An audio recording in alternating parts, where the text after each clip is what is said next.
तर जय शिवराय शेतकरी मित्रांनो, ज्या प्रकारे माणसामध्ये विटॅमिन्सची आणि मिनरल्सची कमी असल्यावर माणूस आजारी पडतो, त्याचप्रमाणे पिकांमध्ये सूक्ष्म अन्नद्रव्य घटक किंवा दुय्यम अन्नद्रव्य घटक जर का नसतील तर ते पीक सुद्धा मित्रांनो आपलं आजारी पडतं. आणि त्यामध्ये मित्रांनो आपल्याला मायक्रोन्यूट्रिएंट हे द्यावाच लागतं बरं का. ज्या प्रकारे आपण आहे ना मित्रांनो NPK वापरतो पिकामध्ये, त्याच प्रकारे ना मायक्रोन्यूट्रिएंट आपण वापरलं पाहिजे बरं का.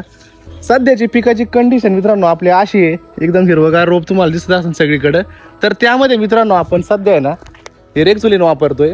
तर रेक्झोलिनचं स्प्रे घेत असताना मित्रांनो आपण त्याबरोबर 13-40-13चा पण ग्रेड घेतोय आणि अँट्राकॉलचं एक साधं बुरशीनाशक पण त्यासोबत वापरतोय. कारण मित्रांनो बुरशीनाशक तर आपल्याला वापरायचं असतं प्रत्येक स्प्रेमध्ये, पण सूक्ष्म अन्नद्रव्य घटक हे प्रत्येक पिकामध्ये आपल्याला द्यावाच लागतं बरं का. कारण यामध्ये मित्रांनो आयरन आहे, मॅग्नीज आहे, झिंक आहे, कॉपर आहे, बोरॉन आहे आणि अजून भरपूर घटक आहे. त्यातून मित्रांनो काय होईल माहिती आहे का, आपल्या पिकाचा कडकपणा आणि पीक जे आपलं लुसलुशीत दिसतंय, पिवळेपणा जे दिसतंय पिकामध्ये ते कमी होईल आणि पीक आहे ना एकदम आपलं हिरवगार राहील. त्यामुळे मित्रांनो आपण आहे ना रेक्झोलिनचा वापर करतो. तुम्ही 100% वापरून बघा, रिझल्ट चांगला आहे. त्यासोबत 13-40-13 पण घेतोय आणि अँट्राकॉलचं बुरशीनाशक पण घेतोय. तुम्ही कंडिशन बघू शकता.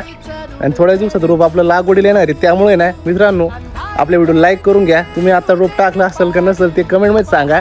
आणि तुमच्या शेतकरी मित्रांपर्यंत जास्तीत जास्त हा व्हिडिओ शेअर करा आणि आपल्या आयडीला फॉलो करायला विसरू नका. धन्यवाद.